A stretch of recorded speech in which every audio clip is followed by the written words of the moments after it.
el doctor Alejandro Jiménez Genchi, presidente de la Academia Mexicana de Medicina del Dormir, y es médico psiquiatra, profesor titular del curso de posgrado en alta especialidad en medicina del sueño y jefe de la Clínica del Sueño del Instituto Nacional de Psiquiatría. Es un gusto saludarte, Alejandro, y gracias por compartir estos momentos con nosotros. Estamos a unos días del 11º Encuentro Nacional de Medicina del Dormir, que es decir mucho. Llegamos en México un poco tarde a la medicina del dormir, pero la academia ciertamente ha crecido y ha contribuido grandemente a los servicios y a la investigación de medicina del sueño.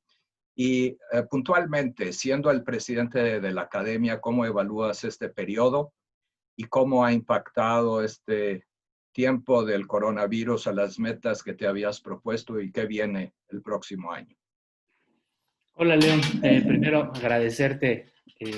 Pues la verdad es que esto es un honor. Yo te decía hace unos días que tendría que ser al revés. Yo tenía que estarte entrevistando a ti. Y agradezco mucho, por tanto, esta oportunidad. Pues digo, yo creo que como muchos y en muchas actividades, pues esto pues, fue una sorpresa, una cosa que de inicio fue difícil, ¿no? Creo que pasados unos días es que tuvimos que buscar las maneras de adaptarnos, ¿no? Creo que parte de las actividades, pues, que teníamos programadas, ¿no? Que algunas son, pues, de las que desde sus inicios ha tenido en la academia, pues se han transformado al formato virtual, ¿no? Creo que eso es una gran oportunidad. Y lo vivimos, pues, desde el Día Mundial del Sueño, ¿no? Que tenemos una actividad académica, una jornada académica que se realiza en un auditorio. En este caso, pues, tuvimos que transformarlo a lo virtual. Y esto fue, pues, apenas unos días después de que se decretó en México la Jornada Nacional de Sana Distancia y que se prohibieron ese tipo de reuniones. Los otros objetivos que nos planteamos para este año, pues la verdad es que van bien. Algunos nuevamente en el formato digital, ¿no? Como son sobre todo actividades académicas de cursos, ¿no? Hemos tenido por lo menos dos y otras, las sesiones bimensuales que tenemos en la Academia Porque ya son mensuales porque tenemos una sesión bimensual y otra, un webinar también bimensual. Pues se fueron a la parte digital y la verdad es que ha habido muy buena respuesta. Digo, también la realidad es que no hay otra opción, ¿no? Entonces... Y en ese sentido, uno de los logros que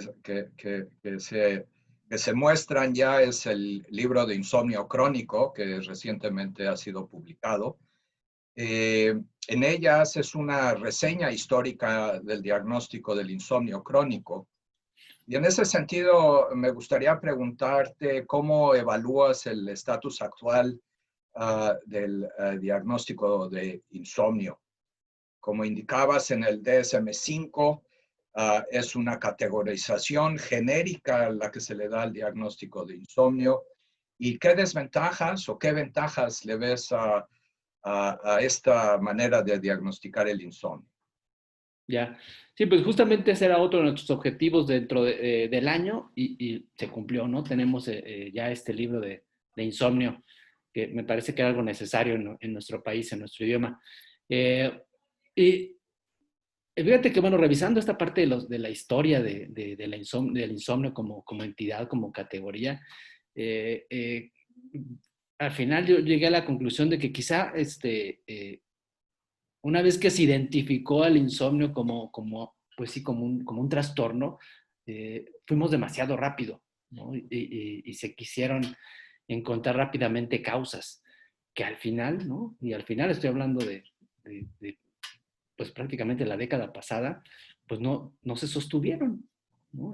No hubo evidencia que respaldara esa subtipificación que teníamos del insomnio primario, el secundario.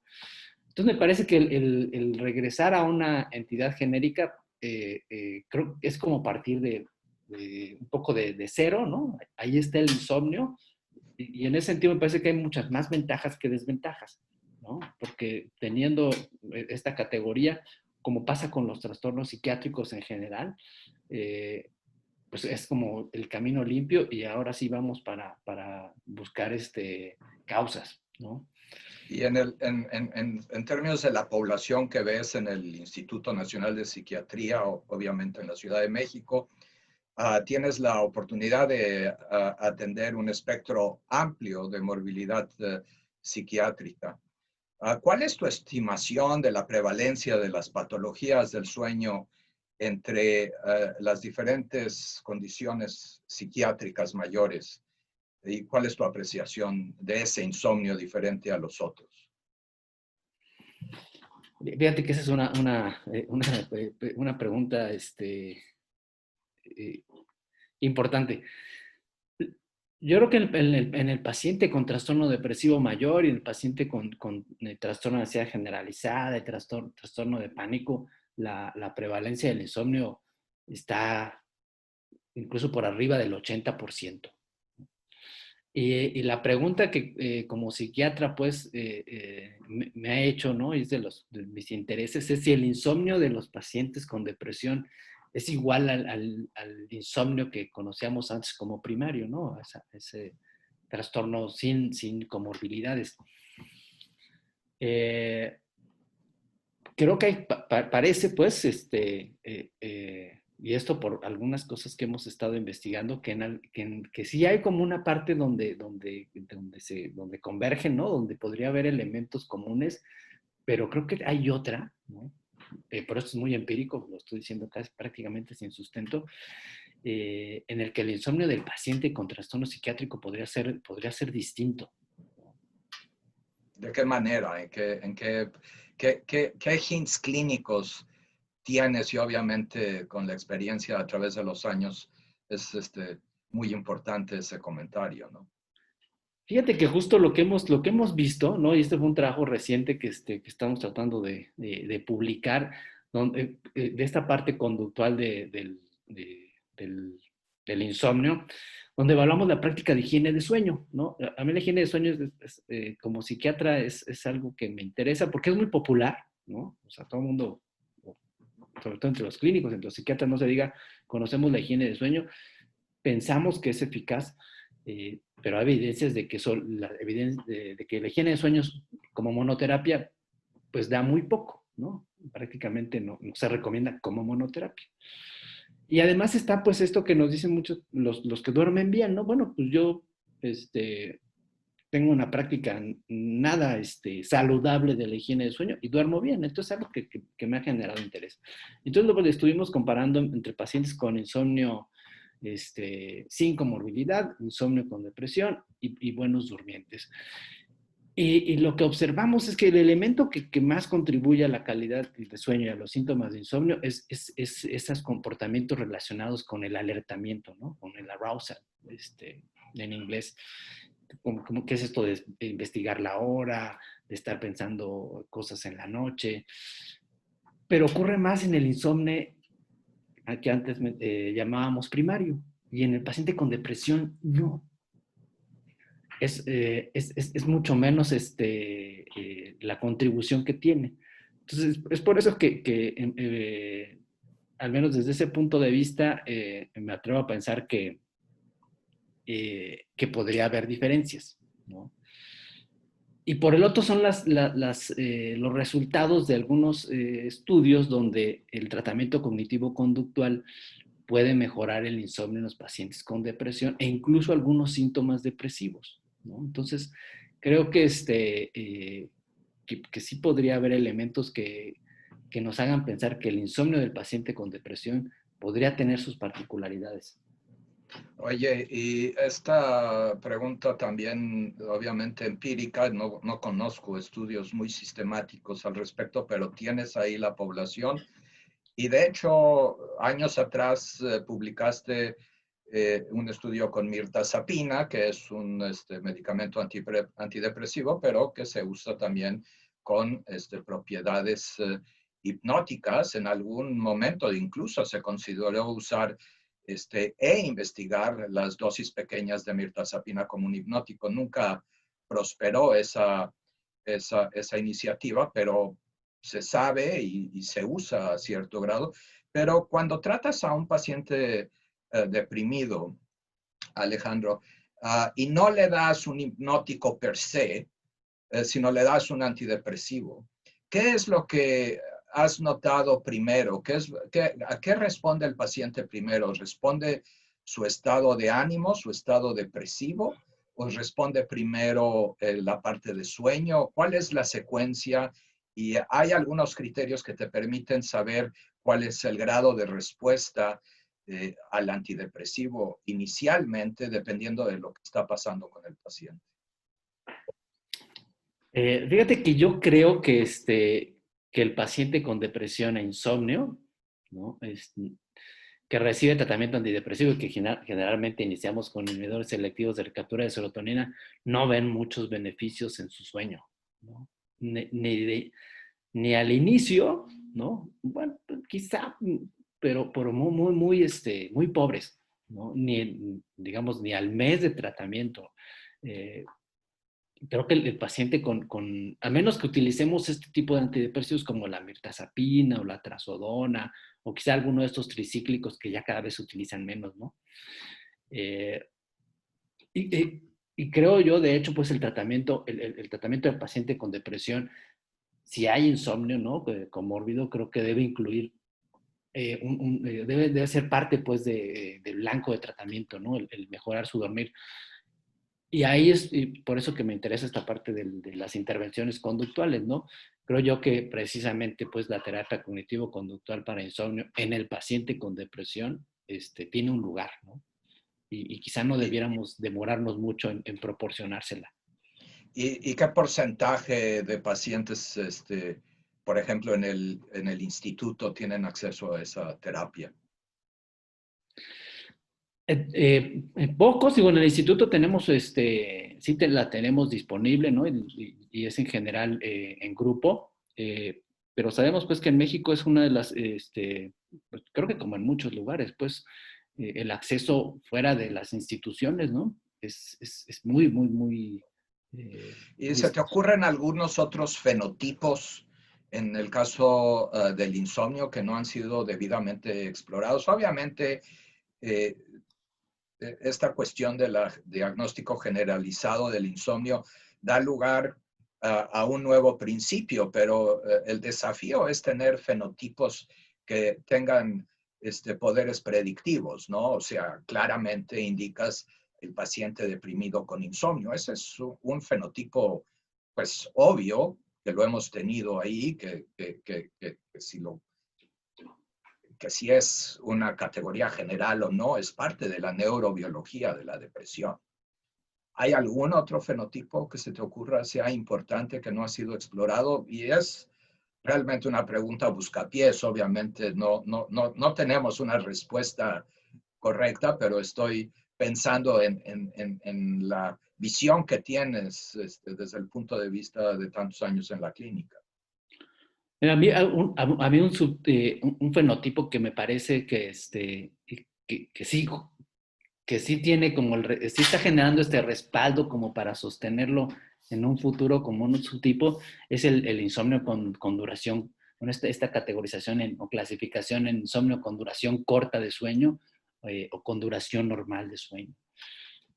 A mí me parece que sí está generando un sustento sólido, ¿no? En cuanto a los riesgos que podría generar o que genera el tener el insomnio con duración corta. E incluso la respuesta al tratamiento con terapia cognitivo-conductual. A mí me parece que ese podría ser, que es un subtipo interesante, ¿no? siento que se va a convertir en una de las clasificaciones del insomnio, ¿no? Otro aspecto al que te has dedicado y en el que obviamente se muestran en tus publicaciones una experiencia vasta es esta validación de escalas usadas en la clínica que has realizado en la Ciudad de México primordialmente. Y me interesaría saber, recoger tus impresiones de qué escalas son las que en la población que ves son las que crees más importantes, que usas, que recomiendas, y dónde están las debilidades de estas escalas.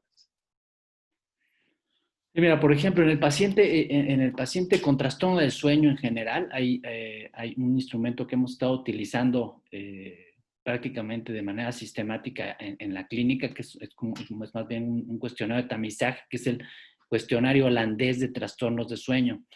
Y es un buen instrumento porque precisamente explora varios trastornos, es autoaplicable, ¿no? Entonces, 32 preguntas, entonces es breve y puede dar una idea bastante clara, ¿no? General, como de si hay un trastorno de sueño y cuáles podrían ser esos trastornos de sueño, ¿no? Como una primera aproximación. Ya una vez que uno pues tiene claro o está identificando algún trastorno como principal, en el caso del insomnio, pues me parece que en eso no hay dudas, pues que el índice de severidad de insomnio, ¿no? El desarrollado por Charles Moran, pues creo que es obligado, ¿no? Nosotros validamos otro más que es la escala Atenas de insomnio, ¿no? Desarrollada por un autor griego. A mí en lo particular, fíjate que la escala Atenas de insomnio me gusta más porque se adhiere mejor a los síntomas del trastorno por insomnio, pero en la realidad, pues cuando uno ve el cúmulo de investigación y uno quiere comparar sus resultados o tus evaluaciones clínicas, pues hay mucho más con el índice de severidad de insomnio. Desde luego, por el lado de la somnolencia, pues creo que ahí tampoco hay dudas. La escala de somnolencia de Epworth se comporta muy bien en español, ¿no? También como lo hace en inglés.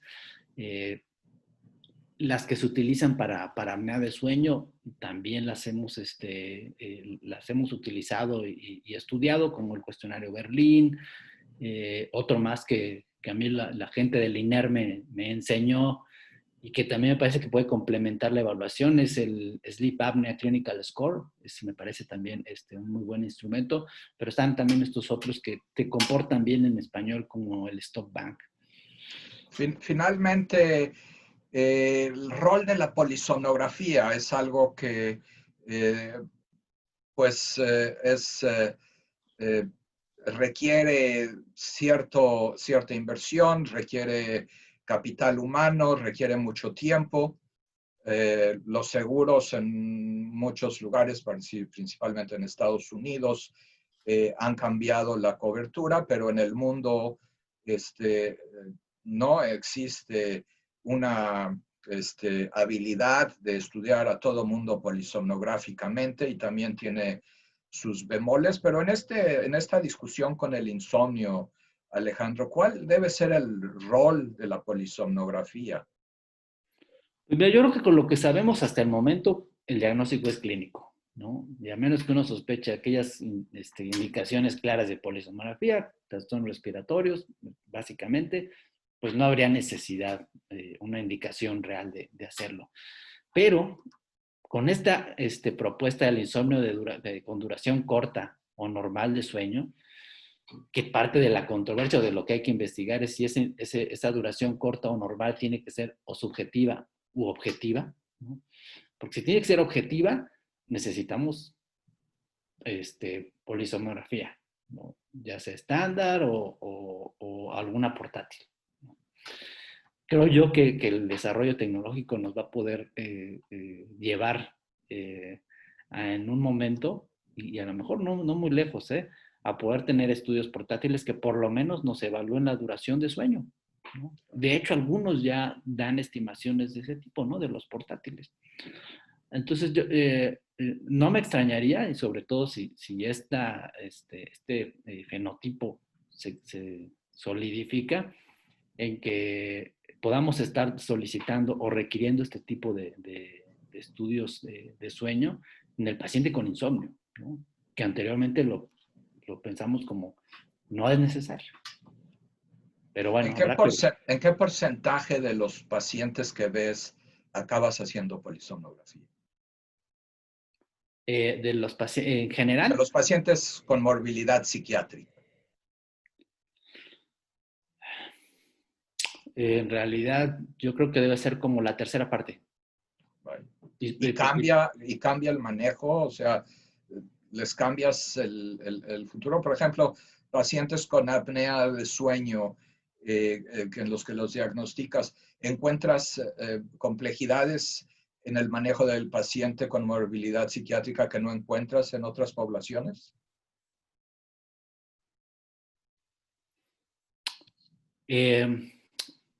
La verdad es que no tendría como la información para poder darte una respuesta.